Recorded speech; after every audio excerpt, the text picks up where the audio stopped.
Like, am I just showing up to this job or am I getting better in this job? And the things I've learned from all these elite people is that they continue to work. They continue to challenge themselves through their own corporation or through, their own business or through their own life challenges. Like, hey, finding something that they're passionate about that challenges them a different way. You mentioned it, like there's a huge group, about 90% of the guys in the NFL they're 1%, 2%, 3% apart. They're these guys, and they're the lifeblood of the NFL. They're starters.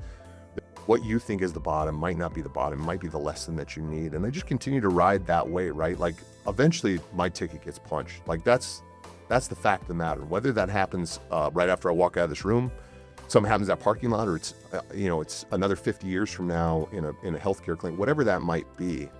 The great thing is the lights turn off. That's your guarantee.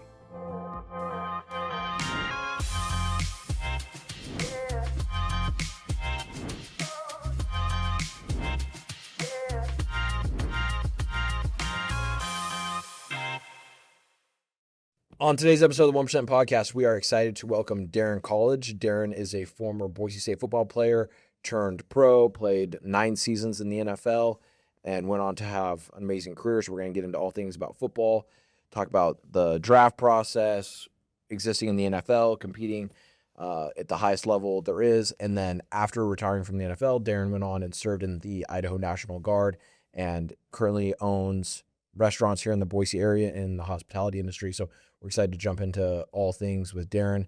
Daryn, welcome to the podcast. Thanks for having me. I always love those descriptions because I'm like, well, that's kind of it. So, well, I guess we'll move on to questions. Yeah. You guys always announce me better than I feel like I am. I'm like, oh, that's a lot to live up to. Well, we'll uncover all of it. And I'm just fascinated. Like, I love doing a podcast because I love getting to know people. Yeah. And I think that the more you get to know someone, you kind of like peel back the layers of the onion, you get to see like what makes them them. Yeah. And you often see these patterns that, persist. And we call it the 1% Podcast, not just because, we're interviewing people that have achieved the top 1% level in whatever they were working at, but also this belief that you can get 1% better every single day. And right. And by recognizing patterns and integrating those things into your life, all of us have the opportunity to continue to grow and get better. So I'd always like to start out at the beginning, like where you grew up at, how you grew up, family dynamics, all that kind of stuff. So kind of tell us about what life was like growing up for you. Yeah, born in Alaska, one of the 10 people, probably in the state of Alaska, most people think.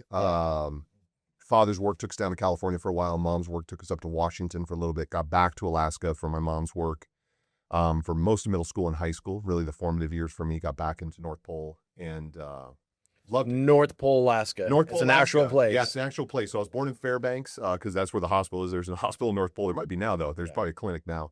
But then moved back when we got back up there. My mom took over State Farm Agency in North Pole and built that up to what it is today. And she's an amazing State Farm agent, has been for over 30 years now, I believe. And that brought us back to AK and home, and grew up, flying bush planes with my dad and hunting and living in the outdoors and snowmobiles or snow machines, as they're called in Alaska. Yeah. And was an Eagle Scout and did all those kind of things and loved it. Loved the outdoors. Was a big sports kid. I was fellow Eagle Scout as well. So yeah. So you know the requirements. So in my house it was I had to have a 3.0 and I had to have my Eagle Scout done to get my driver's license. Same.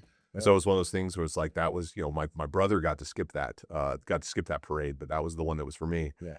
And then grew up working and playing sports, and then my parents always kind of had a rule: if I was playing sports, they would support me, and if I wasn't, I had to work. Blue collar family, and I realized if I played sports year round, I didn't have to actually have to work that much. So. We're living parallel lives here, Daryn. Exactly. Yeah. So found a way about my junior year, I was playing sports pretty much year round. And, I'm a small town kid, I had good success because I was, athletic and I worked really hard, but you're bigger, stronger, faster than a lot of people. It gives you success. How many people live in North Pole, Alaska? Like what? Well, it probably varies. COVID's probably gutted it quite a bit. The joke was always that it's about 1,650 people in the city limits. Okay. But we're actually surrounded by 2 military bases. Okay. At least when I was there. So we had Eielson Air Force Base in Fort Wainwright. So that actually encompassed probably, I would guess, probably in the upwards of about 20,000 people in that surrounding area. Actually, we were really the suburb of Fairbanks. You got a lot of people and a lot of the officers who lived off base. So, the joke always was that the town kind of doubled in population whenever school was in session because all the kids would come in. But really, it's a rural community. How far away was Fairbanks? 15, 20 minutes, depending on which part of Fairbanks you're trying to get to. Okay. So not far. Yeah. But That's your only two towns. You know, the next one's Delta Junction kind of after that. And then you're pushing your way down to, you know, Fairbanks or down to Anchorage and Valdez and then out of the state. So more than half the population of the state of Alaska lives in Anchorage, and the population up there right now, I believe, is about 800,000. So it's not a huge community. It's a tight place, especially for something that's 3 times the size of Texas. Yeah. So yeah, it's definitely a different place to grow up in, but I loved it. I loved everything about it. Had I not met my wife in college, and her being a Boise State girl or being a Boise girl, a military brat here in town, I probably would have gone back because it's what I knew. Would have gone back and probably helped my father in his business. But fell in love with this community and this town and my wife and made home here. So you grew up with military bases close by. Yeah. I assume you probably had other friends and acquaintances whose families were in it. So there was kind of a military influence in your life from an early age. Yeah, right off the bat. Like I had a ton of military that served in my family, from uncles to grandparents and the whole 9 yards. But growing up between 2 military bases, you spent a lot of time on them and around them. You know, back then that was all pre 9/11 stuff. You know, we had pretty much free access to those bases. Our golf course was on the base. Our ski hill was on the base. And I mean a hill. Like you think of Alaska, it's not all the Valdez extreme skiing. I mean, I think our Birch Hill, our local community, had about 350 feet of vertical. It was pretty, you know, whatever, but we snowboard and skied there all the time. And I was in and off those bases. And, you know, blue collar community, you know, you grow up in a kind of place like North Pole, you're kind of looking at your options as, you know, you're going to do what your dad did. You're going to do blue collar work, which is great. Like, you know, working on the pipeline or building fence, there's a lot of money to be made. But I knew, you know, my mom had shown me what a college degree looked like. My father had shown me what work really looked like. And he instilled that work ethic in me. All my uncles and my grandfather, everybody built fence. It's what my family did. I was just going to ask, so I learned that skill. I worked to that skill. I always had that skill in my back pocket, knew I could do it. But my mom instilled the idea of me that I wanted more and I wanted to go out and get a college degree. So I was the first man who went out to pursue one. I thought that was going to be the military route. Did not look at college sports as really an option. I was a better baseball player than I was a football player. Had a few options for some 50% scholarships, but by that time my parents were divorced by my senior year. They got divorced during my junior year. Wasn't pretty. There wasn't a trust fund. There wasn't a college fund. There was nothing like that. So I was going to be paying for school. The U.S. government was going to be kind enough to pay for it. So I was looking at that Army Air Force option is like, okay, go out and get the degree, do the thing, go to Top Gun, you know, live the Maverick movie. Yeah. But had coaches who believed in me, local coaches, my actual coaches, and then some coaches that I actually played against who were willing to speak up about my ability. And one of my coaches built all the highlight tapes, literally back then, the VHSs, and wrote a letter and long time-consuming process. Mailed out to 40 schools and got calls from 2. And that was it. Boise State was one of them? Boise was one of them. The other one was Oregon. Which is actually, they were the first ones to call. And when you get a call and you're from North Pole, Alaska, you accept that immediately. Yeah.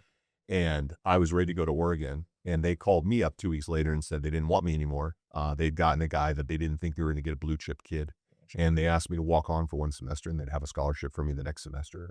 I just said, hey, like, I'm going to be honest with you. I don't know if I'm any good. And I don't want to go down there and suck. And you guys be like, yeah, we're not giving you a scholarship and I'm stuck. Yeah. And Boise was, you know, they were willing to take a chance on a kid from North Pole. They offered me a full scholarship. They flew me down and I committed, fell in love with the town immediately, but I didn't commit because I loved this town. I think that was just a bonus. I committed because they were willing to pay for school and I needed somebody to give me that first. They were all in on you. Yeah. They were all in. Yeah. And that was really interesting. And then I got scared about that one too, because Dirk Cutter accepted the Arizona State. I was just going to say, because Coach Cutter would have been the head coach at the time before Coach Hawkins took over. Literally, I got that from my recruiting trip. And I think 2.5 weeks later, I saw him on ESPN catching a flight to Arizona State. And I'm like, well, he didn't invite me along. Yeah. And I, you know, not knowing a whole lot about college football, assumed that my scholarship went with him. Like, you know, new coach is coming in. He's going to want his own guys. Yeah. And, you know, cell phones, all that stuff didn't exist. Like then, you know, we're just barely getting emails and new staff's coming in. They're figuring out all this stuff. I finally get a random call from Coach Hawkins another 2 weeks later, you know, because I'm probably 99th on the list of people they need to call. Yeah. And he goes, hey, man, Dan Hawkins, just want to catch up. And I'm like, Coach, great to hear from you. He's like, hey, we're still excited to have you come down. I'm like, oh, I still got a scholarship. He's like, oh, absolutely. We're still excited to have you coming down. And the whole 9 yards, making sure you didn't change your mind based on coaching changes. I was like, God, no, Coach. Like, bags are packed. I'm ready to go. You just let me know when I need to be there. So, yeah, came in with a brand new head coach and a brand new experience and pretty much one goal, to not embarrass my family and not embarrass the state of Alaska.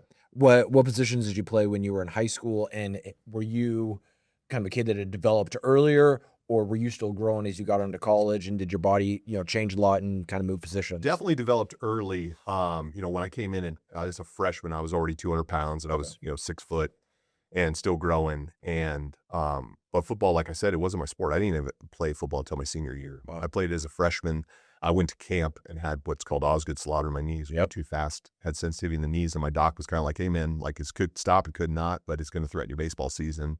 So you got to kind of choose. And I was like, well, I'm not, baseball's my sport. So stuck with my 2 baseballs, and I was wrestling at that time and some other stuff, and kind of worked up and kept growing. And then my senior year, oddly, I was dating a cheerleader, and she was like, hey man, we got 2 trips to Anchorage. It'll be a lot of fun. And I had a couple buddies playing on the team, and I was like, okay, man, it's a great way to spend my senior year. Yeah. Let's do it. I was big and strong and I could do it. Coach needs some guys. And come to find out by the end of camp, I wasn't even there in time because I was playing summer ball. I missed the first couple days of camp. But I was there in time for tryouts for punter, ended up winning that somehow. Played offensive and defensive line. Didn't even know any offensive plays yet. Didn't know all the offensive plays probably till week 2 of the season. But, at small schools, you're pretty much playing man on man all the time. So, go hit the guy across from you. Yeah. So my left tackle, I was playing right tackle in high school, would kind of tell me if it was a run or a pass and, whatever, as I was learning the scheme in the back of my mind. And then by week 2, I kind of had it, but played those both. But all, I won accolades pretty much every position, but all my major accolades were defensive line. Thought I was going to Boise State to play defensive line. Yeah. I was 250 pounds of exaggerated high school size, and was kind of looking at the roster, down here and saying, okay, I can go out and compete with these guys, and just go out and be a guy. Like, again, I wasn't looking to start. I was looking to just not embarrass people. Yeah. Let BSU, have they made the right decision? They take me and work my ass off. That was my goal. Yeah. And I was here for, I think, a month, maybe 2. And they said, we're moving the offensive line. And I'm like looking around the room and I'm like, what are you talking about? I was playing at that time, Scott Huff, Rob Vine, Matt Navis, guys are all, 290 pounds, 285 pounds, 300 pounds, huge men. And I'm here, I'm a freshman, 245 pounds, like undersized, not nearly strong enough. I'm looking at the D line. I'm like, this is just a terrible idea. Yeah. And it was the best thing that ever happened to me. I met men I'm still friends with today, learned a position in a way that I never knew in high school. Met brothers that'll be brothers forever, and went through some great experiences and loved every minute of college football. If you had to point out a few key experiences while you're here at Boise State, what would be 1 or 2 of those experiences that really stand out in your mind? I grew up a lot at Boise State. I told you when we had a terrible divorce, you had to grow up a little faster than I wanted to. Dad wasn't in a position to do the things that he was trying to keep his own life together. He was trying to work and do all those kind of things. Didn't have a lot of people to rely on. Made a lot of bad decisions when I first got to school here. Hugely bad decisions. Was partying way too much. Got away from North Pole. Was hiding through partying. Was not doing well in school. And one of my coaches, Coach Strasser, sat me down and was kind of like, hey man, you're at a real divided road here. You can make a left or right here. And we think you got a lot of talent. We think you could be one of the guys. We think you could be a starter. But right now you're barely even eligible, if even eligible, based on what you're doing right now and the decisions you're making. So you got to make a choice whether you're committed to this and doing this, or you're just going to be one of those guys that washes out. And that was the reality check I needed. As a guy, when you're 20 years old, you think you're a man, you think you've got everything kind of figured out in 1920, and you realize you don't know anything. And he was a person that stepped up and said, hey, I believe in you, but you have to take the first step, and turn it around from that point. Started hiding in the locker room, started hiding in the film room, started learning from the guys around me. Really took a prison mentality to college football, as in I picked the biggest guy in the weight room and said, hey, I'm going to work with this guy every single day. I challenged myself by going against the best defensive lineman I could if I was going to lose, like I was going to lose to them. I picked the best offensive lineman that I knew at the time, Matt Hill, who was the senior that year, and bombarded him with every single question to the point of like annoying the hell out of him. He broke it up, he broke it down to me years later. And then I looked at guys like Scott Huff that knew the offense and asked him every single question. He was our center, and said, hey, show me everything and show me why you're making these decisions, because I want to know ahead of time why we're doing these things. And those men built me into the athlete I've got to be. I mean, without those guys in my life, I was the one that became the pro, and a bunch of them became coaches and joined, and became real life. They didn't have their chance in the league, but without them, I would have never had my chance. And to see guys like that make sacrifices that they didn't have to, and maybe even didn't want to at that time, you being young and in college, was awesome.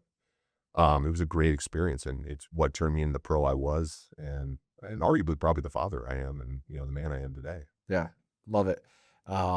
If you had to point out like one team accomplishment, something that you guys achieved, maybe a win or a bowl game or something like that you really remember and sticks out to you. The ones that the funny thing is I'm bookended by two of the biggest wins of all time, right? When I was a true freshman, when I was redshirting, we beat Fresno when they were 8th in the country, Yeah. right? And I was like, dude, we're going somewhere. Yeah. And we just joined the WAC. We were getting ready for all the ESPN games.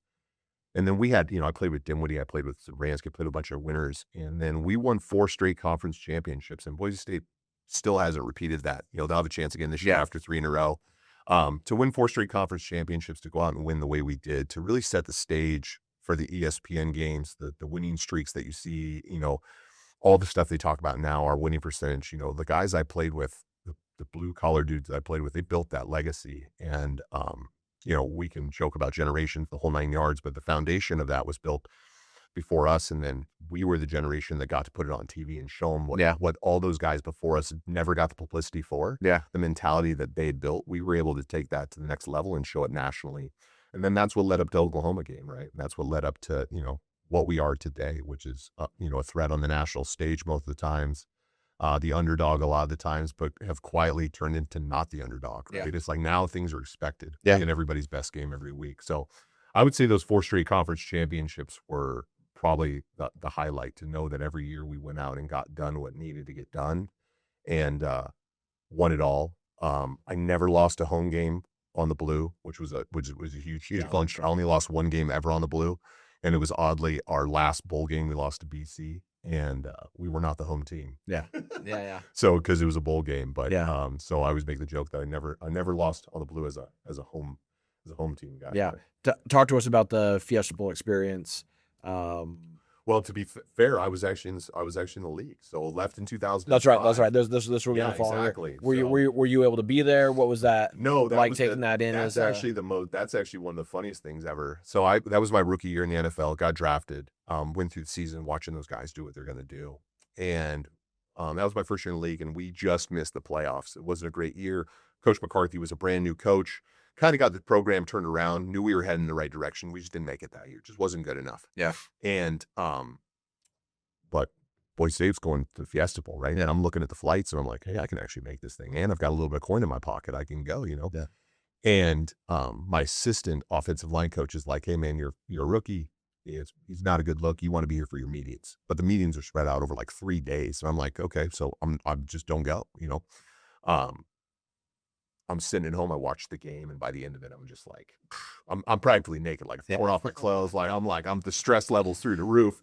And I watched this amazing victory, and what a great thing. And then 2 days later, I finally have my interview with Coach McCarthy, my exit interview. And he sits me down, and he's like, man, how about that game? And I'm like, dude, just wild. I mean, one experience, those guys, awesome. He's like, did you ever think about going? I'm like, oh, Coach, dude, I wanted to go, but, Coach Campy told me, can't go, it's not a good look, blah, blah, blah. He's like, oh, it's a terrible thing. He's like, you should have just said something to me. I'd have let you go, no problem. He said, you could have done this whenever. I'm going to be here for days. Yeah. And I was like, well, next time I know that that's going to happen, Coach, I'll let you know. And you and my bookie and, the rest of, I'll head to Vegas first. But yeah, so did not get to go to it. Finally got to go to their 3rd Fiesta Bowl. Oh, cool. And that was towards the end of my career. I was finally able to go.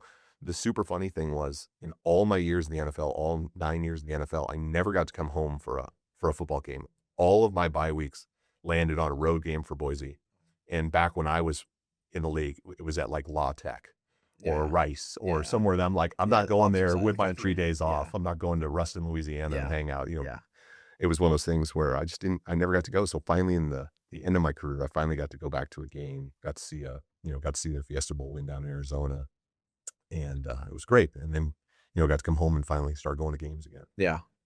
The only Fiesta Bowl that I made it to was unfortunately the one that we lost against Penn State. But no, it's still a great game, great experience for the program. Talk to us about the process of getting drafted. Oh, yeah.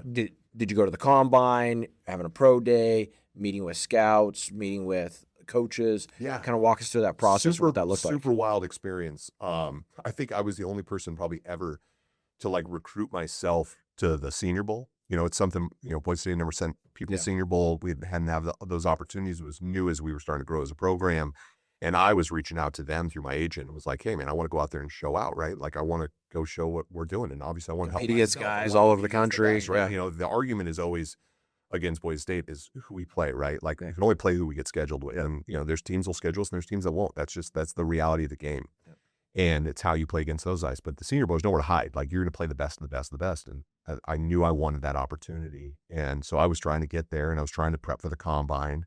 And I got my combine invite. You know, most of the draft boards had said that I was going to be somewhere between the very, very bottom of the first, you know, last couple picks of the first, or I was going to be somewhere in the top third. So I knew I was going to be in this mix with some of the best guys out there. And Wynn did really, really well at the Senior Bowl, had a great time, really cool experience, played against the best, got to enjoy it. Had to be on kickoff return, which I was not happy about because I was like, I do not want to get hit like right before the combine, or right before, you know, right before I'm drafted, like this is how people get hurt. And, but then trained in Arizona, you know, got to just check out and just do nothing but drills for football and 225 benches and, you know, sprint drills and all the stupid stuff that's not anything that's like football or football related. And the underwear Olympics. Yeah. And then the combine, like I hope for these guys' sake, it's changed now, but it is like literally the worst experience in the world. It's a cattle call. They set you up for failure all the time. Maybe that's part of the game. Like we got off the plane, off the bus from the hotel for day one, and you walked in and they were like, immediately the first thing they did was put me on a station where you pretty much hook into a leg machine and you kick it forward and pull it backwards as hard as you can for like 50 reps. Like, and they're just measuring the amount of force you can create. I'm like, I'm not stretched out. I'm not warmed up. Yeah. It just literally took me off the bus. I'm like, this is terrible. Yeah. It was stuff like that. It was like, hey, you guys aren't running 40s until 11 o'clock. So we'd go to 8 o'clock breakfast. I'm 300 pounds, trying to stay 300 pounds. So I'm having these huge breakfasts. And then they're like, oh, hey, change plans. You guys are going to run 40s now. It's like, oh, great. Awesome. Cool. I just ate 2,500 calories. Yeah, exactly. I'm like, 225 bench. You're going to have, 35 minutes to warm up for it. Then we're going to do 225 bench. Well, you're Daryn Colledge. You're number 3 in line. Oh, hey. The warm-up's actually not going to be a warm-up at all. The first 2 guys were wide receivers. They did 12. You're up. And it's like, cool. Yeah, like just grab the bar and start going. Like it was stuff like that. The mental tests were wild. The memory stuff, the like, how you emotionally feel. Like you're laying down. It's like, well, it starts with my mom. She was a loving woman, but she was strict, and you're dealing with all that stuff. And then when that's all done, you get a card at the end of every day that's like, here's the teams that want to meet with you, and you're wearing your only nice pair of shoes you own, which are from TJ Maxx. You're wearing your TJ Maxx slacks and the one button up that you own to go to these meetings. And these coaches are sitting you down a lot like this. You're a couple couches. It's, offensive coordinator, head coach, offensive line coach, if that's who you're meeting with. And they're talking to you about football. And you're having conversations like this about life. And except for the Green Bay Packers, who asked me maybe 3 questions before they started moving couches and sliding stuff out of the way. And we started going into O-line drills. And, I'm locked up with James Campen, who was a former NFL guy for the Green Bay Packers. He was just an offensive line coach at the time.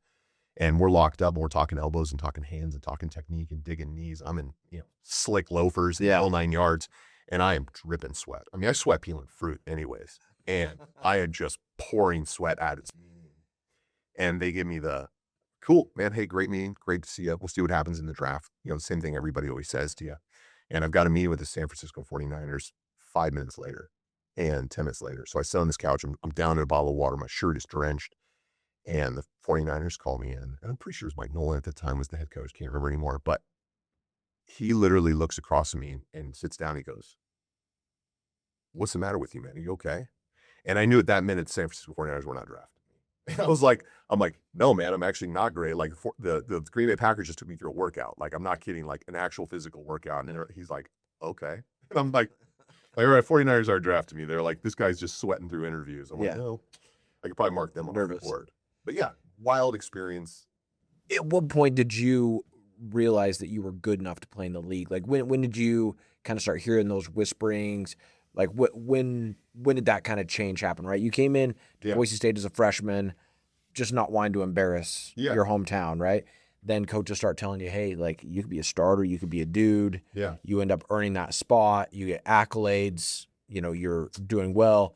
At what point did you realize it was like, hey man, like you're going to go to the league, like you're going to be a high draft pick? After my sophomore year, I had started getting the real accolades of like whatever.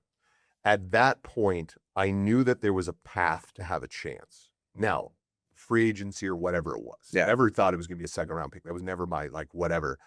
I just knew that if I stuck to what I was doing and kept working my butt off and kept grinding, that I was going to have an opportunity. And that's all I could ask for. Like, just give me a chance to get out there, not embarrass my team, not embarrass the family, not embarrass Alaska.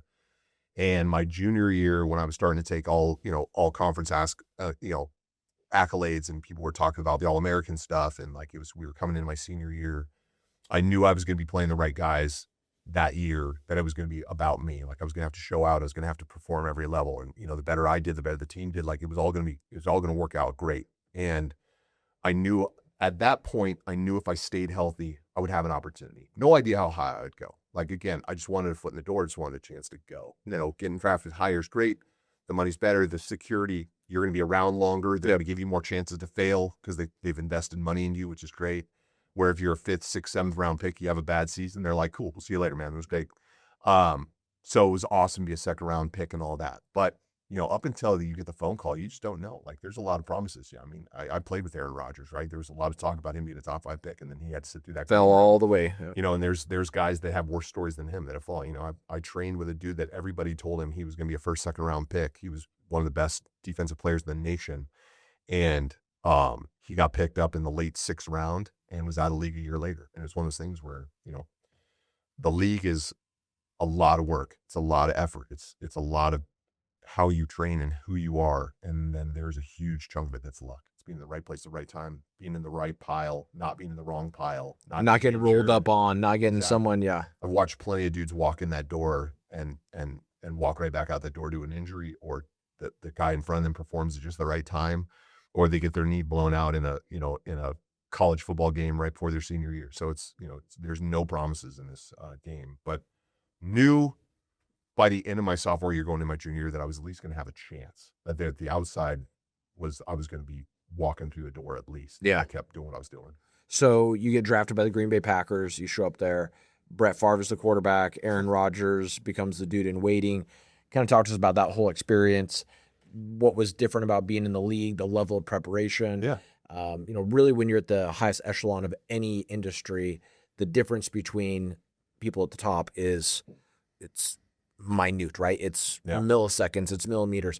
Right? You watch the Olympics and the fastest sprinters in the world, talking about hundredths of a second, right? Like, guys are training for years to shave off hundredths of a second off of their time, or to get a little bit stronger, a little bit more knowledgeable, improve your technique. Talk to us about like that attention to detail, what you learned in the process of becoming a professional athlete. Yeah, I think it's, you get drafted, and it's no different. Like when I left high school, I was a big fish in a small pond. I came into Boise State, and I was a small fish in a really, really big pond. And then you work your way up over 4 years to become the guy and become a senior and do all those things. And all of a sudden you're the guy and you're the big fish in what's now a decent sized pond. Yeah. And then you go into this really, really small pond, and everybody's the biggest fish, and they're the best of the best of the best. And it's really, really, it's intimidating right off the top. I make the joke, our first day in the locker room after being drafted, we show up for our first camp, literally the first, whatever we've had to do, our OTAs at that point. And I'm like, hey, we're one of the guys now. We've been drafted. We're part of this. And I was actually talking to one of my offensive line buddies. I'm like, Brett's our quarterback. It's going to be all like just normal, right? It's just another quarterback. We just got done doing this with other guys. And the first time Brett walked in the room, I was a fanboy. I was like, oh yeah, it's Brett Favre. It's a Hall of Famer. This is Brett Favre, 96 champion, the whole 9 yards, and one of the best to do it, and the gunslinger. And it's just one of those things where you're just like, but then the reality comes in, like, your job is to protect him. And you live in a small town, and in small towns, like, they'll stop you at the gas station, they'll stop you at your restaurant, they'll sit down and people would sit down in the restaurant and tell me how I played. Because you're above the fold news every single day, good and bad. And if you're an offensive lineman, you're in the newspaper, you're most likely it's for bad. Yeah. You don't get the accolades. When Brett throws for 400 or the running back runs for 500, it's not my picture on the paper, it's theirs. Yeah. But if he gets knocked down 3 times or the running back can't make a yard, it's going to be my picture on the front. So there's a different thing there. And you realize that everybody's bigger, faster, stronger, but they're technique driven, right? Like, everything changes at each level. And as an offensive lineman, it changes by degrees of the angle that you take. Yeah. Right. And you're changing from playing tackle in college to playing guard in the NFL. But in the NFL, you play every position as offensive lineman. You have to rotate and you have to play every single position. We just don't have enough guys. You only dress 46 a game. You only dress 70 at offensive lineman, maybe, depending on the depth of the game. So someone goes down. You're playing. It's getting shuffled. Yeah. Getting shuffled. And I was one of those guys that was talented enough, smart enough that they were like, hey, you're going to be a guy who moves. And I'm like, okay. So they were like, learn every position. So, we kind of talked about it earlier, but you mentioned it, like there's a huge group of about 90% of the guys in the NFL they're 1%, 2%, 3% apart. They're these guys, and they're the lifeblood of the NFL. They're starters. They're guys that make the wheels go round. And then you got this kind of small group below them, maybe that aren't quite as good, but they're just athletes, man. They're guys that are on kickoff return, punt, special teamers that just go down and destroy their bodies for the team and make plays. And that's how they survive in the league. And then they're like the third string safety or the backup linebacker or a third running back, wing guy, and they can fill a position if needed, but they're not your starters. Nope. And then you've got this weird percentage of guys right above that. And these are your Hall of Famers. These are your difference. These are your Tom Brady's. These are your Brett Favre. Aaron These are just Rodgers, different dudes that I played with a guy like Kam Wheeler, and it's just these guys that you're like, yeah. No matter how much I do, no matter how hard I work, I'm not going to be that guy. I can maybe play on the intelligence level, maybe. Physically, I'll never be. Or the opposite. Like physically, maybe I could keep up with that guy, but he just knows something, sees something different than me. Like, I don't think anybody ever looked at Tom Brady and was like, dude, that is the absolute specimen of a physical human being, specimen, right? Like you look at his draft photos. Now he's turned into a healthy athlete. He takes care of himself. He eats right. He did a bunch of things in the end of his career to make sure he played for a long time. Yeah. He's a great athlete. Don't get me wrong. Compared to the average human being walk on the street, great athlete. Standing next to somebody like in an NFL locker room, you're like, dude, that guy's an NFL player. You put Tom Brady next to, Cam Newton, for example, and exactly. it's like you're like, Jesus, that's different. Yeah. But the way his mind worked, the way he worked, and the way he drove other men around him to be at their best, that competitiveness, like that's something you can't teach. Yeah. And that's what separates those dudes. And the rest of us are spending that time in the middle trying to play catch up with that, but you're bouncing against a rev limiter all the time. And eventually you get to a place in the league, and I got to that place in the league where I didn't want to be kicked out of the league. But I realized that I didn't want to do the work it took anymore to my body to continue to play at that level with those guys. Like the beat up, the concussions, the shoulders, the backs, the sacrifices it was going to take to my long-term body and my long-term health. I was just not willing to do anymore, right? I had done it. I played a high level. I was a 9-year starter my entire career, played 150 games or whatever it was. And I was just like, I knew going in next year that I didn't have the will in my body to go out and do it one more year. And I sure as hell wasn't going to go steal a year. I wasn't going to lie to my coaches. All my coaches and all the players I played with deserved 100% of me, and I knew I couldn't give it to them. And I knew 95% wasn't going to be good enough. 95% would have got me signed. I could have played, probably started another year. But I knew in my heart of hearts that wasn't going to be fair. And I sure as hell wasn't going to steal money from my teammates or another guy who was willing to give 100%. Yeah. The average career in the NFL is like 3.5 years, right? Yeah. Like most players don't ever actually make it to a second contract, which is where you actually get paid. Yeah. Talk about the difference in, just kind of the cutthroat business that is the NFL or professional sports of getting to that point. And the fact that like, there's always more guys coming up, right? Every single year there's a fresh crop of guys coming in.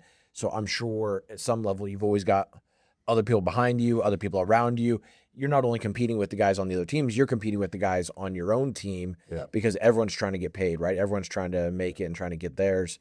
I guess maybe talk to us about your experience and, the work. And that's the joke. I mean, when you're in college football, and I was a starter most of my career in college football, so maybe it feels different for other people, but like college, when you're going to be somewhere for 4 years now, that's totally changed now. The philosophy of college football is totally so different. It was when we played, when I played and all this stuff. And it's just, I see this new generation and, you play 4 or 5 years with the same guys, you build up this tradition, you build up this thing of, this family, and everybody's pushing at the same time. And you have a bunch of coaches, everybody's pushing for these goals and these championships and these bowl games. And you have this end goal, and 99% of those guys know they're never going to the NFL, right? This is the top of the game for them. So they're giving everything they got until I get their senior year, and then they're going to go out and join the real world. And it's just different. And then the reality check in the NFL was, and I was ignorant, I just didn't ask enough questions, didn't talk to guys that did it before me, is it's a business.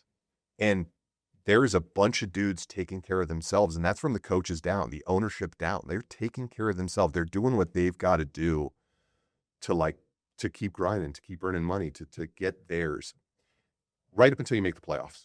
And then everybody makes the same amount of money and everybody sees that unique opportunity to win a championship and they go do it because it's so rare. Yeah. It's so rare to win a championship. It's so hard to get in that position. So all of a sudden playoffs hitting, and it's funny because everybody becomes a team guy. Everybody's like, hey man, let's take, where you're in the regular season, they're like, hey man, I need you to hit me. I like, let's get another pass to me now. I gotta get my yards, I get my bonus. Like, we're like, hey man, you're getting double covered. Like, yeah, but don't worry, I'll make the play. And it's like, dude, no man, this guy's over here, he's wide open. Like, let's get the ball hit. And but in the playoffs, everybody kind of does whatever. That was the biggest reality check for me, and that was the hardest part. And that's the part that is hard to swallow. When I was in my 5th year at Green Bay, we just won a championship, and I was a free agent, unrestricted, and I wanted to be a one-team guy. I wanted to play Green Bay the rest of my life. I was like, hey, I want a second contract here. I knew I only wanted to play 10 years at the longest anyways. Well, and it makes sense, right? You're a small town dude. You grew up in Alaska. You come to Boise, Idaho on one team all the way in. Yeah. Go to Green Bay, small town. And it's like, it makes sense, right? I started my entire career there, played position, never missed a start for them, all those kind of things. I'm like, hey, they're definitely going to bring me back, right? Like I've made every sacrifice. I've played 4 different positions for them, 5 if you count playing center in a preseason game. I've done everything they've ever asked. I'm a team guy. And I kind of thought that they would do the same thing for me. And then they sent me my contract offer, and it was a slap in the face, right? Of what, they had already locked me down for 1 free year due to the lockout. So I was like, boy, man, I just got whatever. But they had made a strategic business decision. At that time, a young kid had came up behind me named TJ Lang. I think TJ played at Central Michigan. And TJ was talented, but he was young. He was a young guy. And I was like, they're going to stick with me. I'm the vet, right? I've got 5 years of starting. We just got done winning the Super Bowl. Got a chance to do it again. We got the right talent here. We can keep going. And they said, you can stay for this amount of money. We'd love to keep you. But if not, you're going to have to go. And it was half of what everybody else was offering. And I'm just like, okay, cool. I'm going to go. And good luck to you. Here's this young guy. Good luck him taking over for me, and whatever. TJ turned into an all-pro. He was a stud. He was an all-pro player. He was an animal. He was a better football player than I was. And it was the best decision Green Bay probably could have made. And they had no idea, but they took the gamble. They looked at the tape and they said, we'll pay this guy 10% of what we're going to pay Daryn. Yeah. And we'll see if it works out. If he can do 75% of the work, then that's great. We'll end up finding out he could do 110% of the work, and it was a great move. But it's those little business decisions that happen all the time where you think that you're playing for the right team, the right guys, doing the right thing. And sometimes you're not. Sometimes you are just sacrificing for them, and they're not going to reciprocate that. Now, some ownership groups, like, I know guys that have got a chance to play for Jerry Jones. They become Jerry Jones's guy, and Jerry Jones takes care of them. That's great. There's some owners that are like that out there. Green Bay Packers are ran by board, and they make business decisions. Yeah. That's how they've always done it. And, it's good for them. It works out. They've won championships doing it. So that's some of the things that in the NFL that are hard. When you really realize it's a business, it's not what you think it is. It starts to take a little bit of the shine off of it. It becomes a job. And that's hard because it takes a little bit of the joy out of it. Again, right until the playoffs start. And all of a sudden it's everybody on the same page and the joy's alive. Tell us about that playoff run in 2011 where you guys won the Super Bowl. Oh man, awesome. We had underperformed that whole year, but we knew we were dangerous. We were kind of peaking at the You guys coming as a wild card team, right? Yeah. And it was one of those things where at the we just didn't come out the way we hoped. Just weren't playing right. We had the dudes. We were missing games early, executing wrong, things just weren't going our way. But you could kind of taste it that, like, God, the momentum's there. We just got to make 1 or 2 things go right. And if we could just get that, we can get the ball rolling. And come to find out, we were playing better on the road than we were at home. Like, we needed the doors kind of locked. We needed to be on our own. So when we got the wild card spot and we knew we were going to go on the road for the playoffs, we're like, we're getting hot at the right time. Like, let's just go out there and see what happens. Nobody'd ever come out of the NFC out of the wild card spot to win Super Bowl. Yeah. But let's go out and threaten them. We had nothing to lose. And we put ourselves in the position to do some things, to have some victories, do all the work to have a little bit of luck. And it went our way, and that's what I kind of talk about. Like, it's 90% work, it's 10% luck. You're putting yourself in a position to have success.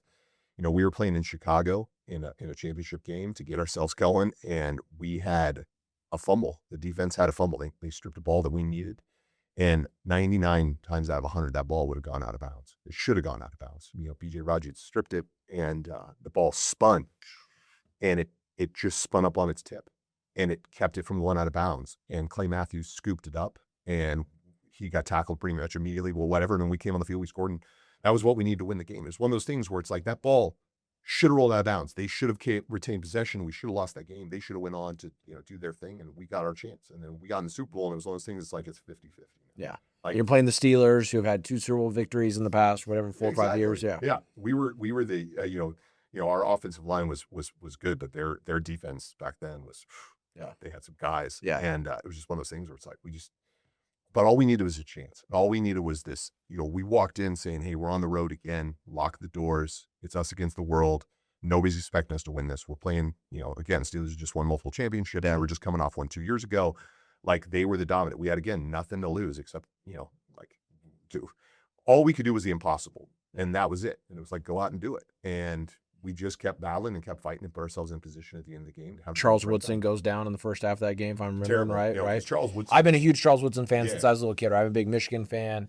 I followed Charles Woodson's career, right? So I'm a fan of him. First ever defensive player to win the Heisman Trophy. Yeah. Goes on, plays for the Raiders, eventually comes to the Packers. His first opportunity, and tears ACL, I think it was, in the first half of the He's been battling stuff really all that year. And, Charles Woodson's funny because, like, he shows me that I knew I would never be a Hall of Famer, right? Like, he showed me what it takes to be that guy.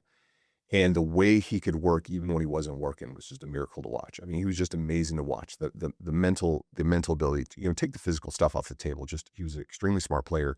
He worked his butt off to be great mentally. Knew what guys were doing before they would do it. Where balls were before they even got there, that kind of stuff. But he became kind of a heart and soul. I feel like that came from film study, from his preparation, the way he worked. He'd go out on a non-padded day, and a lot of guys would, take that as a jog through. And him and Donald Driver be out there competing for balls like we were already at the Super Bowl. And you're like, dude, that's just a guy he's out there to compete all the time and get better.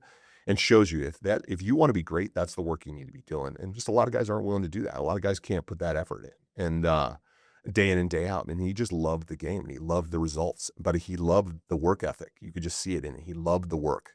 And if you love the work, the results don't matter anymore. Those will come. But if you find a way to love the process, then he was a guy who just loved the process. Yeah. And then it would correlate to who he was. So and here he is, like a 13 and 14 year NFL vet at this point, right? It's not even like he's young player anymore. No, he's been in the league for a long time. By NFL standards, he's like 70 years old, right? Like you're like, we're aging like dogs. It's like 7 for every 1. So, he's out there like an old guy, and he's out there just in the best shape of his life, doing the best things he possibly can do. And it was amazing to watch. And he became kind of heart and soul of that defense. He drove a young defense to get better and better. And then when he got injured, it literally became one of those like win it for Woodson kind of deals. So it's like he gave an impassioned speech at halftime. He said exactly what needed to be said, and everybody kind of came out of the locker room like, "Hey, we've got 30 more minutes to win this game. Like, let's go out and get it done. Like, we're in a position to do it. All we got to do is have some stuff go our way."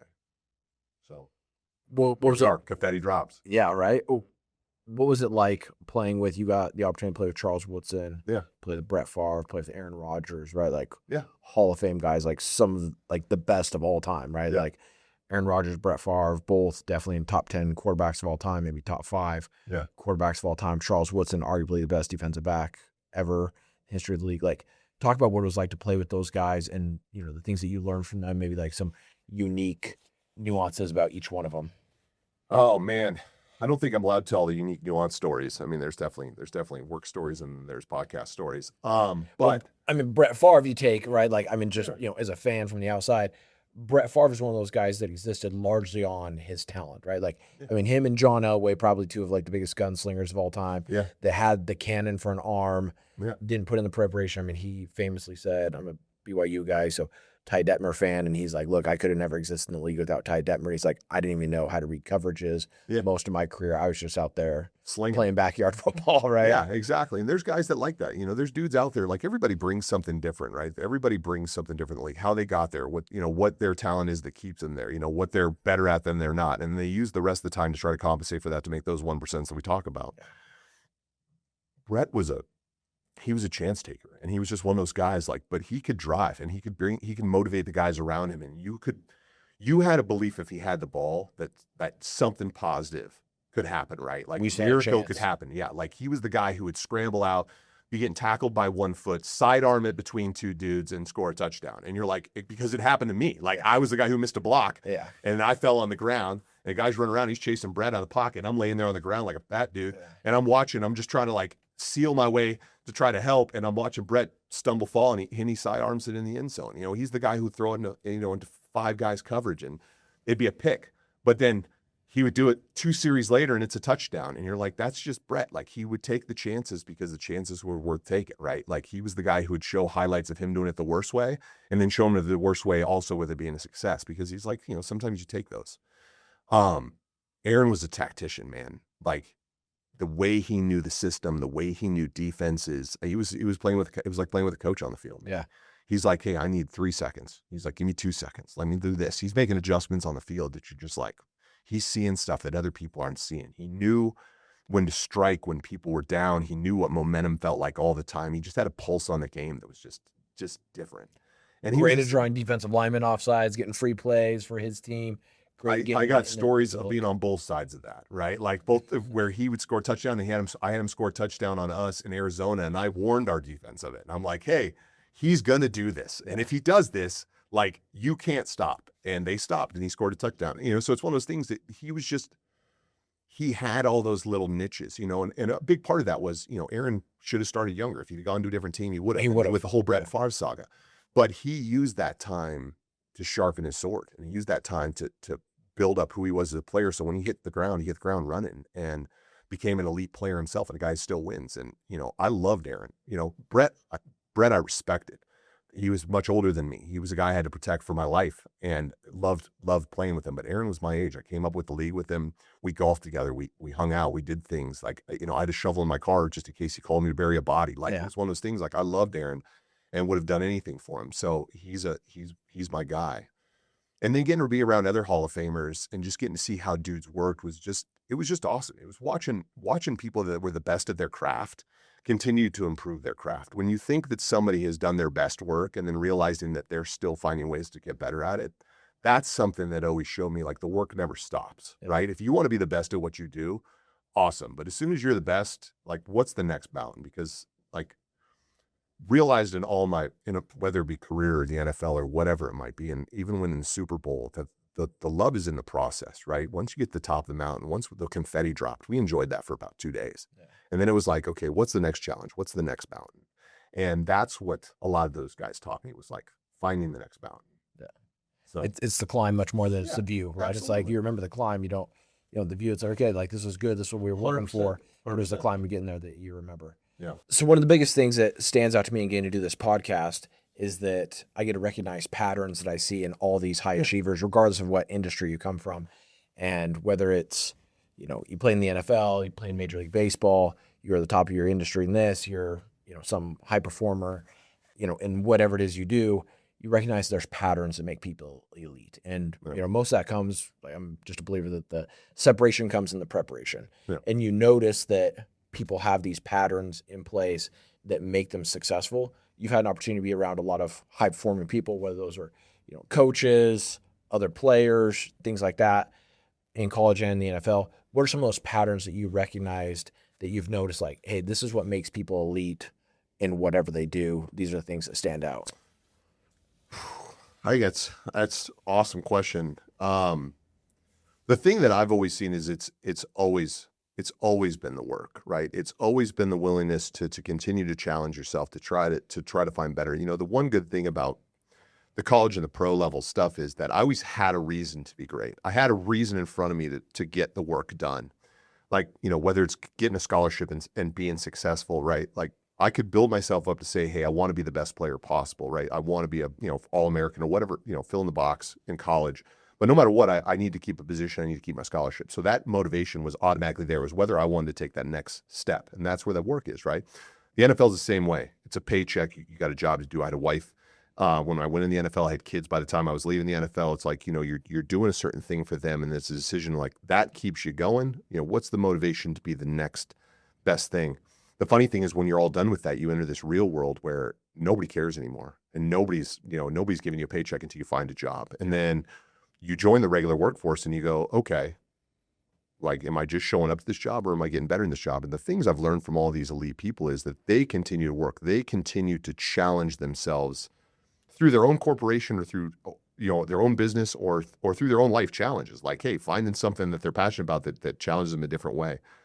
The other thing I've learned from a bunch of them is that almost all of them are never the smartest guy in the room, or at least they'll never admit to be the smartest person in the room, right? They surround themselves with people that they think are better than what they do at what they do, right? Whether it be a specialist in one thing or whether you're a CEO and you have to run everything in the business, finding people around you that'll challenge you mentally about what you know and you understand, finding people around you that you think have a better, idea, and challenging your own thoughts, that's where the real growth happens. And that's where the people continue to find that 1%. Too many people, again, they get to that Super Bowl, they get to that top, and then they're like, cool, made it, done.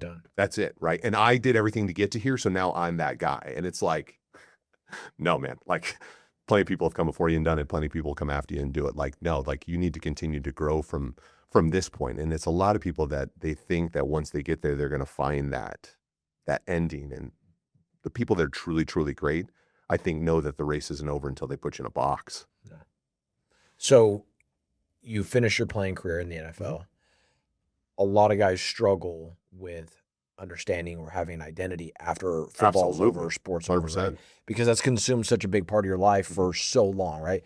Like that becomes how you self-identify as, I am Daryn Colledge, I'm a football player, right? I'm an All-American, I'm drafted NFL player, Super Bowl champion, and now all of a sudden I'm not, right? Like what did that transition look like for you, and how did you deal with that? Was that something that you felt like you struggled with, or was that something that you were able to move on from? Awesome and terrible all at the same time. When I got into my 9th year, I had a chance to continue to play, had a contract on the table to play a 10th, made a decision that, you kind of get to a place where you start, am I here for the money? Am I here because I've got no other options, or am I here because I truly love it? And the problem is, if you're not there for truly love it, you put yourself in an awkward situation. But there's plenty of dudes doing it because it's the money, right? I played with a lot of guys who said that they will play until they get wheeled out. They have no problem admitting that this is all they have, this is all they've ever wanted to do, and this is all they ever think they can do. Yeah. I always had things kind of in the off seasons I was working in just in case, because I never believed I was going to be around for more than 15 minutes anyways. So never wanted to be just Daryn Colledge, the football player. So for me, I had other identities. What happened though, when I got done with the NFL, is I realized I didn't want to actually do those things. So I stepped away, took about a 3.5-month vacation with my wife and my kids, just to make sure that I wasn't in shape to play football, because I knew I didn't want to come back and steal money, and I knew I'd get the calls to continue to play. Sure enough, that happened. And then I started looking at what I really, really wanted to do with my life and what that looked like. And a big part of that changed after the Super Bowl. The Super Bowl, we had a chance to go over and do all the USO tours you hear about, Navy entertainment, spent a lot of time with soldiers overseas.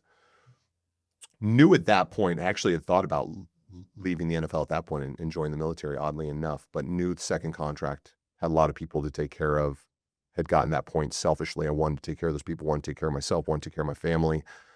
Felt like I owed that to them, but selfishly for myself too. Can I do it? Yeah. But knew no matter what that I would continue to support the military in whatever way I could through my B-level celebrity. And got done with it and started to look at what the options were. And I actually really looked at 2 avenues right when I got done. I'm a private pilot in my own life. Like I told you, grew up flying bush planes with my dad, got my pilot's license while I played, loved aviation, and looked at the chance of getting into that business and being like, hey, I'll fly airplanes. This will be a lot of fun, whether it be, big iron or flying for somebody locally or whatever it was. I was going to look into that. But also looked at the option of what would it look like if I joined the military. Knew we were back here home in Boise, loved this community, loved the idea of serving nationally.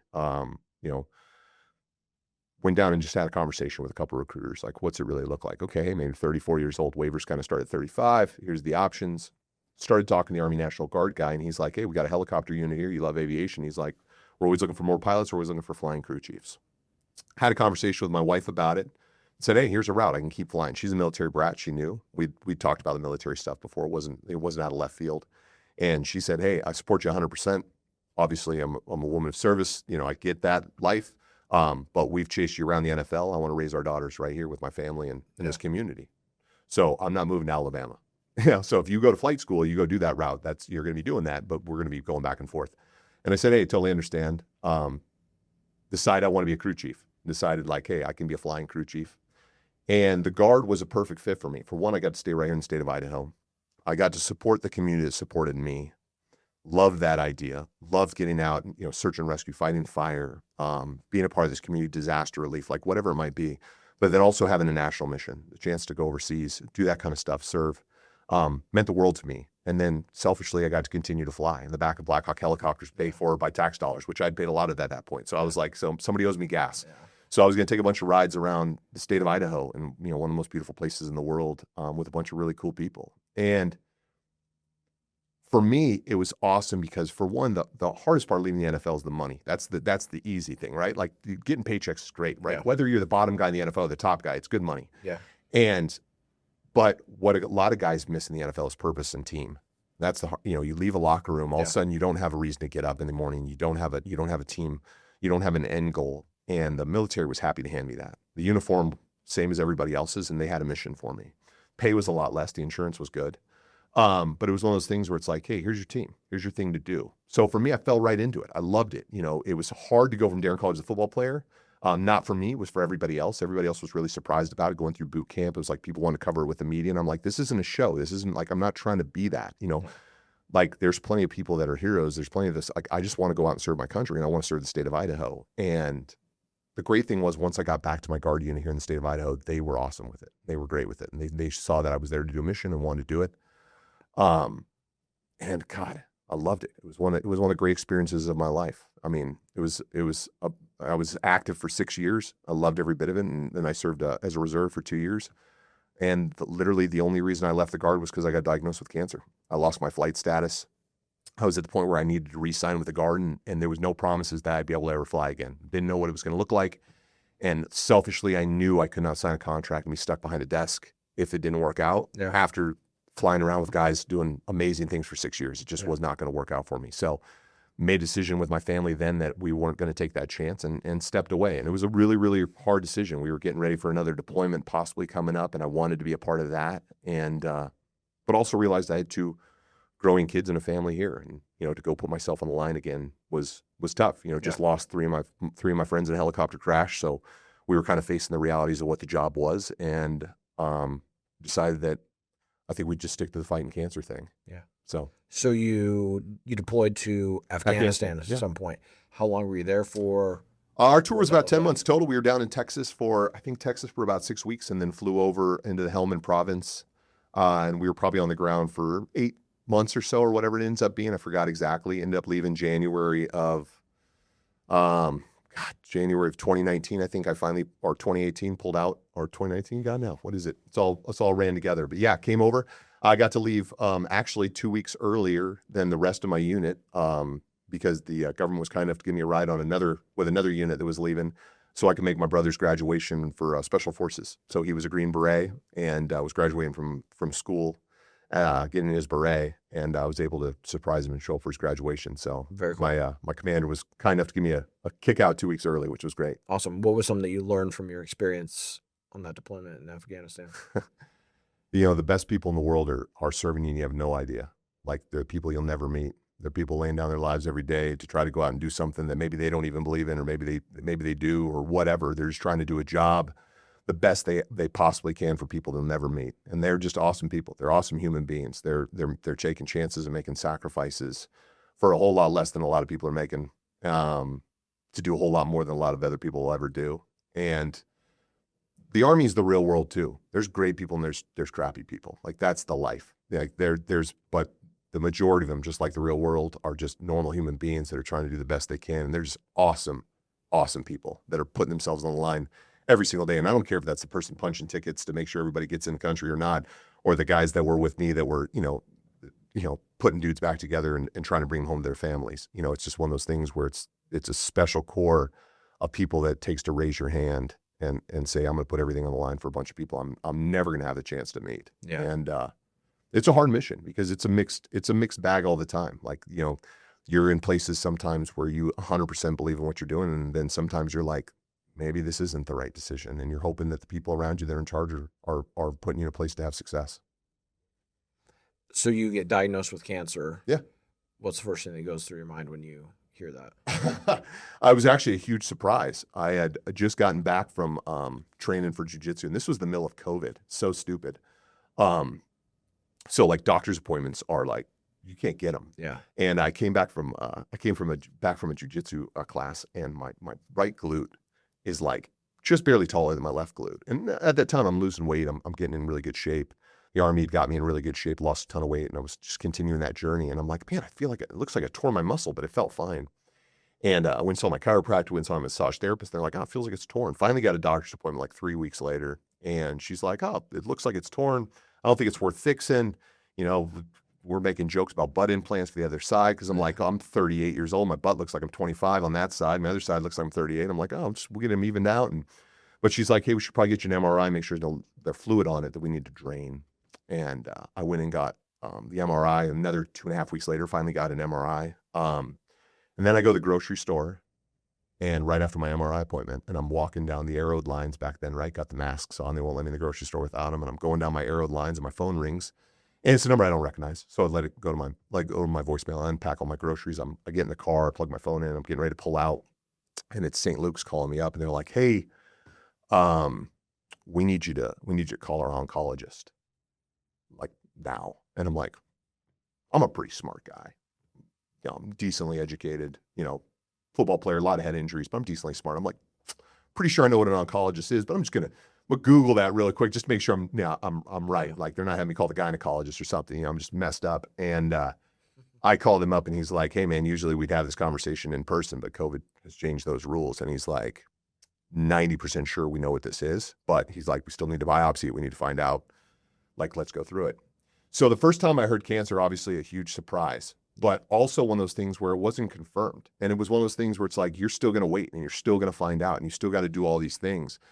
And the problem with COVID was everything was such a waiting game. So I called my wife and we sat down. We said, hey, here's the results. My wife's a practical woman. She's like, all right, let's head down. This is the next fight. Like we're headed back up the mountain, right? Like we just went down it, like we're at the bottom. Maybe this is the bottom, I don't know. But we're leveled out right now. Let's figure out if we're fighting up or if we're still trying to figure out how to stop it from going down. And you're 38 at the time. Yeah, I'm like 38. And you have young kids. Yeah. Yeah. And I'm a professional athlete. I've been in the best shape of my life. I don't get colds. Yeah. And I'm like, you're telling me I got cancer? Like this doesn't happen to people like me. Yeah, it happens to people other like me. Exactly. Yeah. I'm like, okay, so let's do this. And results came back positive or negative, depending on how you look at it for cancer. And the process started, you know, and it was one of those things where it's like, hey, we're going to do this. We're going to do radiation. We're going to do these treatments, and you're going to do that for, 12 weeks, 16 weeks, whatever the number was. And we're going to shock the heck out of you. You're not going to feel great. And then we're going to cut this thing out of you. And then we're going to hope you come out. But we don't know if it's going to spread. It's a really rare cancer. We don't know, we don't know a lot about it. We don't know, there was a lot of we don't know. And the team at St. Luke's was amazing. They treated me awesome. They took great care of me. That had to be a difficult thing, though, just like mentally. To hear that this is some rare form of cancer. Oh, absolutely. We don't see this. We don't know. Yeah. Right. So all these things. I don't, you're used to controlling things in your life, and men, we often do this, especially if you're a high achiever. Yeah. Like, hey, I'm used to controlling what I can control. I'm used to showing up every day. I'm used to doing what needs to get done. Yeah. If I put in the work, I get the results. Right. Like I'm used to being able to control things. Yeah. And so now all of a sudden, you're being told, hey, we don't know. I want somebody to challenge me with winning the lottery. Yeah. That's not the cancer lottery. Yeah. I want to win the actual lottery. What do I do with $500 million? That's the challenges I want in life. Instead, it was cancer. So I was like, okay. But again, it came down to what can I control in this situation? And I could control my attitude and the way I worked. And I was just going to do the work. I was going to do exactly what they said I was going to do to the best of my ability. And I was going to start the recovery from that as soon as it was done. They radiated me for all the weeks. My nurses were awesome. But it was really, really hard. It was hard on my wife. It was hard on my family. It was hard on me. COVID rules were totally different. My wife had to drop me off at the hospital. There was no walking in. There was no standing with me in the waiting room. She was like, hey, best of luck, slap on the ass. Good game. We'll see you when you come out, right? She's not even going to be able to be in the recovery room. And that killed her. That destroyed her. And it was actually a really surreal, full circle moment. I went down in the prep room, and I'm sitting there in this room, and it used to be where the old children's hospital was, right? They moved it across the street. And one of my buddies, his child had gone through their facility. So when I was the first in the league, he had me donate a jersey to the room into the hospital. And I was there for the deal and signed it, and we hung it on the wall. And I hadn't even noticed, but I sat down and I was sitting there in my gown waiting for everything to go. And I look up and there's my jersey. And I'm like, wow, you've really gone a long way from that moment. Drafted, 17, 18 years ago or whatever it was at that point when you hung that jersey to you're a cancer patient now sitting here in the own ward, waiting alone. and came out of surgery, woke up alone in a bedroom, waiting for the chance to contact my wife and the whole 9 yards to tell her, hey, everything's okay. Obviously, they had already reached out to her to tell her I was alive in the whole 9 yards, and they expect to die on the surgery table or anything like that. But you're also like, hey, you're getting put to sleep, and tomorrow you're either going to wake up without cancer or whatever. And they pulled a fist-sized tumor out of my right glute, pretty much. I think they got it down to about a tennis ball size from all the radiation. It shrunk pretty good, cut out all the margins. So I'm missing about half my right glute. Which is great because I kind of tell everybody now I can half-ass it the rest of my life, and there's nothing anybody can say about it. That's all I've got left. But it's just one of those things. Like, it was just one of those challenges that's totally unexpected. And I don't want to say that it taught me more than it should have, or like I had some dawning of existence. I was living a good life. We were living our life in a great way. I was trying to be a good husband. I was trying to be a good father. I was trying to be a good friend, and all those kind of things. But it was a nice shot across the bow of a reminder, like, hey, there's no promises. There's no guarantees. Like, you better be doing the things you want to do and the best you can for people and those things, because there's no guarantee. And, I've lost friends since then, a bunch of them way too early from other things. And it's just like, that's a brush of, those are always a reality when you see them. You lose a buddy way too early, or a guy you played with, or, my pilot friends. Like, all those things, those are reality checks. When it happens to you, it obviously catalogs a lot different. Yeah. It becomes a visceral reaction. And it's just one of those things I get to kind of look back and rely on. And then I get a reminder every 6 months. Funny enough, right after this, I've got my annual MRI to go scan to make sure I'm clean, because I'm 3 years out now, 3.5 years out now, where it's like, hey, we're still paying attention. And, each time it always comes back blank, but it's always one of those things, like, they put me in that machine and I wait for 2 or 3 days to be like, cool, man, it still works. Or it's good. You're wondering if something's going to be back. Yeah. Or if all that radiation did something else. I'm like, am I growing something else because I got radiated for all that time? So, what beliefs and values do you feel like helped you to get through that, right? Like, you've obviously been through a number of difficult situations, your parents getting divorced when you're 17, 18 years old, working your way through the league, ups and downs with that, seeing people close to you pass away, dealing with cancer, going through it during COVID, where you're having to be there basically isolated by yourself with all this uncertainty, like, hey, am I going to die in a few months and leave my wife and my kids behind? Yeah. Like, that can destroy people, right? Like, that can tear people down. Yeah, for sure. What beliefs and values do you feel like that you have held on to that have helped you to get through all that stuff? I think the folly of man is that we always believe that our situation is different, right? That we think that ours is the worst, right? Like, we always look at ourselves and we're like, man, if only this didn't happen, or God, and I think those adages are completely correct. There's a bunch of people out there that beg to have your problems, right? Like, whether it be business or be health, there's always a different bottom. And I've learned in my life that there's going to be peaks and valleys along the way, and that I can ride them up and I can ride them down and I can do whatever I want. But I don't know what the bottom really, really looks like. So I'm not going to treat anything as like, this is the very bottom. The funny thing about the NFL and what it teaches you is that you get about 30 seconds to feel bad for yourself, right? Like, I actually had a false start during the Super Bowl, very crucial, fourth quarter, pretty sure I embarrassed my family, thought I lost us the Super Bowl, right? We needed a play. I jumped off sides, worst case scenario. Now I had us backed up at all pro across from me. I've put us in a terrible situation. But I had 30 seconds to feel bad for myself. Then it was get back to the huddle, go back and do the job better than you would have had to done it if you'd just done it the first time, right? Because this guy's got his ears pinned back. And Aaron saved me on the very next play, which was great. It was the one time I didn't run downfield. I ran straight to him, hugged him, was like, I think I was crying. I was like, I think you just saved my life, the whole 9 yards. But it's just one of those things where it's a constant reminder of, for one, you don't know what the next corner brings. It might be worse. It might be better. But what you think is the bottom might not be the bottom. It might be the lesson that you need. And I just continue to ride that way, right? Like, eventually my ticket gets punched. Like, that's the fact of the matter. Whether that happens right after I walk out of this room, something happens at that parking lot, or it's it's another 50 years from now in a healthcare clinic, whatever that might be. The great thing is the lights turn off. That's your guarantee. Like, the lights are going to turn off. My NFL career, the lights turned off, the cameras turned off. Everything comes to an end eventually. And how you respond to those moments of change, what you use those moments of change for, that's what separates you from everything else. Doesn't mean you don't have to feel bad. Doesn't mean you don't get to have bad moments. Doesn't mean you don't get to lose your shit every once in a while. Like that, absolutely happens. But how long are you going to carry that on before you say, hey, the work starts again, right? We keep going back. Like whatever was going to happen with my cancer, I knew I was going to focus on battling that, but I knew I was going to spend that time trying to do all the things I could to be the best version of what I could. I couldn't allow that to just change my life, right? It doesn't stop the wheels from turning. It didn't stop the bills from having to be paid. Still had to keep going to work. Still had to make sure that the cable stayed on for the kids, right? Still had to make sure that they got to school. Yeah. You know, and hopefully you're surrounded by people in your life that are willing to be your family and your friends, and they'll support you through those things. And I think that's the hardest part of right now, is finding those people in your life.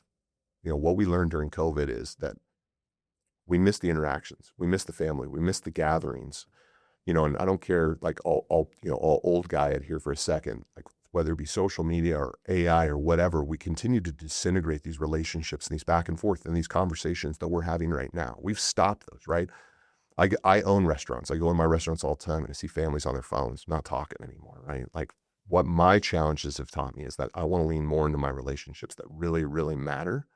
Because again, there's no guarantees. And tomorrow could be a different challenge and it could take you away from all those people. Yeah. So absolutely inspirational. Thank you for sharing your story with us.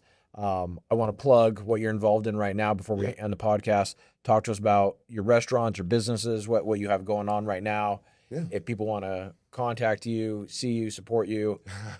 Well, I think I'm on most of the socials. You can find me if I'm, depending on the restaurants going, I might need a job. So I think I'm on LinkedIn even. Yeah, man, I run the James Kitchen and Bar down on Broadway, right across from campus. The sandwich bar where we do caterings for it's an upscale artisanal sandwich shop. We cater for, businesses and drop off white box lunches and do all that stuff. And I love it. I love the hospitality business. Our newest venture is Corso Italian Steak, also on Broadway. I grew up in this valley, watched guys like Rex Chandler do an amazing job and run some amazing restaurants, and kind of thought I would do it a little bit different. Didn't want to compete with those guys. I thought he did a really good job top. Wanted to bring something in that was a little bit different value and a little different experience and try to, give somebody an everyday place. It's the newest one. It's 1 year old. It's struggling every single day. Opening a restaurant right before a recession is not a great idea. And so we're always trying to find new ways to bring in more customers and help them out. And the food's outstanding, by the way. I had an opportunity to be there for a fundraising event a couple months back, and you guys do an amazing job. Your staff does an amazing job. Food is outstanding. I love my staff. They work their tails off. This is again, this is one of those new challenges. This is that same where I'm one of my restaurants is going up and one of them's struggling and it's going down, and I'm trying to learn from both sides on, okay, how do we do it? How do we make it better? How do we survive? And how do I give the people exactly what they want and what they deserve? Because I believe this valley deserves good places. I think the local hospitality, I think privately owned independent restaurants are the lifeblood of their community. 100%. And if we don't support those, and I'm not even talking about mine, like I try to support as many local restaurants as I possibly can, that they will die off and the chains will replace them. And with that, the lifeblood of this community and what makes it unique. Idaho has always done a great job of continuing to support those local places, and they do it. And we just, we continue to try to put up places that we think that they'll also enjoy. And then we're getting ready to open another sports bar right below the James, hopefully by the beginning of August, depending on when the city wants to give us our permits so we can start construction. I'm going to open a little sports bar called the College Bar, named after me, and just kind of, just a little place for people to go before the game and enjoy themselves, because I believe in Broadway and I believe in this community. So we're trying to expand and do what we can to, again, support this community. I can't do it in the air anymore. Can't do it as a guardsman, so I might as well do it as a business owner. No, love it. Daryn, your story is absolutely inspirational. Thanks for being here with us today. Can't wait for this to come out for people to be able to hear from you. If people want to contact you, they can find you on social media, LinkedIn, Instagram, Facebook. I'm on X, I guess it's called, Instagram, the college experience, all that kind of stuff. Okay. And then come show up to any of his restaurants. Show up to any of my restaurants. I'm at most of them most days. I'm usually at the James. Corso, sometimes it's a little late for me. I've still got wife and kids and all that kind of stuff. But I try to be at both of them as much as I can. I try to be the face of my businesses. I built the houses, but my employees have turned into homes. They're the reason that people go in, not me. Like the service that they provide is the reason that I want people to be there, not because I'm showing up. But if somebody wants me there, they can always call me and I'll show up. Culture starts at the top. So culture starts at the top. So Daryn, appreciate it. Thank you for being here with us. Absolutely appreciate it.